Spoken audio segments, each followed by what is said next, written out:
皆さんこんにちは、ヴァンガードチャンネルです。自分もね、この前 BCF 仙台に行ってきたんですけど、先週金曜日発売となりましたザ・デストラクティブ・ロア、発売日翌日にもかかわらず結構使ってる人がいて嬉しかったです。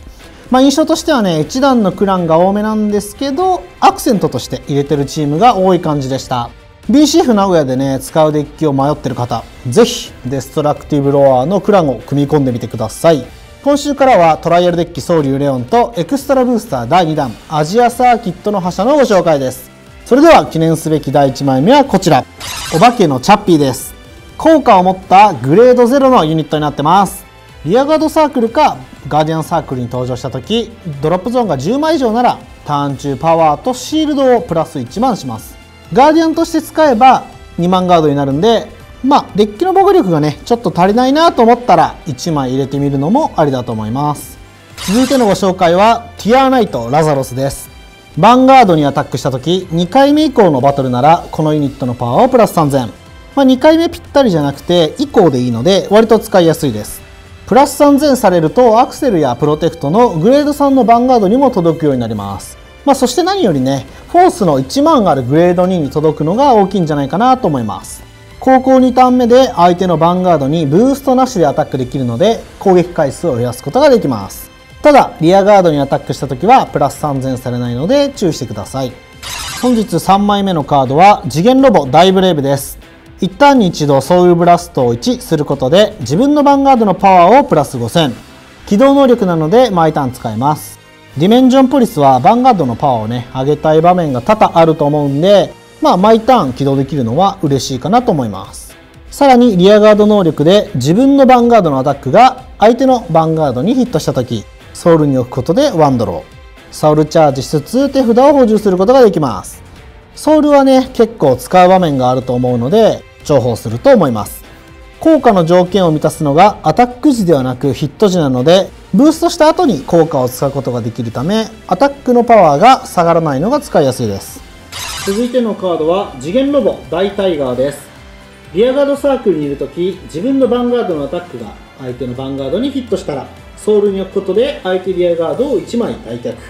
さっき紹介した大ブレイブと同じタイミングで発動条件を満たすのでブーストした後に効果を使うことができます。退却させるリアガードに指定はないのでデッキごとにいる鍵となるユニットをどこにいても確実に退却させられます。しっかりと仕事をしてくれる頼れるカードですね。次のご紹介するカードはバトルセイレーンビビアナです。ブーストしたアタックがヴァンガードにヒットした時、そのアタックが3回目以降のバトルならソウルに置くことで1枚ドロー、さらに自分のユニットのパワーをターン中プラス3000します。めっちゃ重要なカードですね。ソウルチャージがコストの運用をかなり助けてくれると思います。パワープラス3000も1万のリアガードを倒せたり1万2000のグレード3に届くので良い上昇値だと思います。パワーはターン中上がるのでスタンドするユニットをプラス3000するといい感じです。続いてのカードはストームライダーバシルです。ヴァンガードにアタックした時3回目以降のバトルならカウンターブラスト1でバトル中パワーをプラス5000。もし4回目以降なら5000の代わりにプラス1万します。1枚でパワー上昇ができるグレード2です。アタックの順番がね後ろであればあるほど相手にダメージトリガーが乗ってる可能性は高くなります。プラス1万できる4回目以降にアタックしてあげればトリガーの上昇値に追いつけるんでうまく使ってあげてください。続いては3枚同時のご紹介です。ダイヤモンドエースと突風の陣とエメラルドシールドパスカリスです。こちら3枚はいつもの通りドロートリガープラスセンチネルになってます。最近の大会を見てるとセンチネル以外のドロートリガーを 1,2 枚入れてる人を見かけます。ファイトをしててね、いつも手札が足りないよっていう人がいたら普通のドロートリガーを1枚入れてみるのもいいと思います。続いてのご紹介はディメンジョンポリスのグレード3ミラクルビューティーです。1ターンに1度ヴァンガードにアタックした時、自分のパワーが3万以上ならカウンターブラストを1することで他のリアガードサークルにいるミラクルビューティーをスタンドさせます。ヴァンガードサークルでもリアガードサークルでも使える効果です。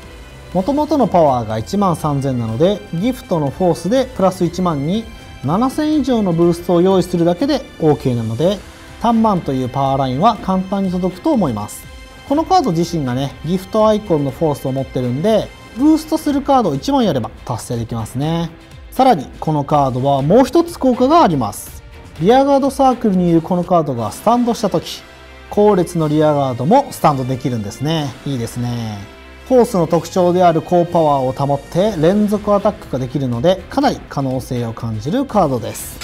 続いてのカードはこちら、ミラクルキューティーです。リアガードサークルにいるこのカードのアタックがヴァンガードにヒットした時、自分のヴァンガードのパワーが3枚以上なら1枚引きます。驚異のノーコストでドローできるカードです。さっきのミラクルビューティーと条件は似ているので合わせて使ってあげてください。ただしこちらはミラクルキューティーのアタックヒット時にヴァンガードのパワーが3万以上である必要があるので、ブーストでの上昇は見込めません。ギフトのフォースや大ブレイブのようなターン中パワープラス5000するカードと合わせて使ってください。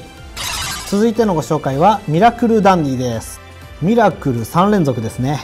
同じミラクルなんですけど、このカードは効果を使う条件がちょっと違います。自分のヴァンガードのグレードが3以上ならシールドをプラス1万します。グレード2なのでもちろんインターセプトもできます。守備的なデッキを作りたい場合は入れてみてください。今週の YouTube 限定公開カードはティアーナイトテオです。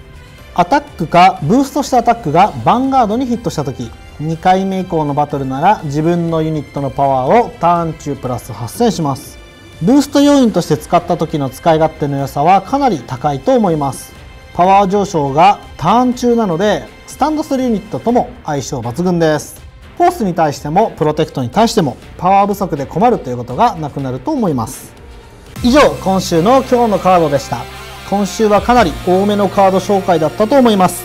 というのも実はトライアルデッキソウリュウレオンエクストラブースターアジアサーキットの覇者は7月20日発売と意外ともうすぐなんですね。今回もスタンダードに3クランが参戦するので楽しみにしている人は多いと思います。発売までガンガンカードを紹介していくので毎週忘れずにチェックしてください。はい、ということで今週も最後までご視聴ありがとうございました。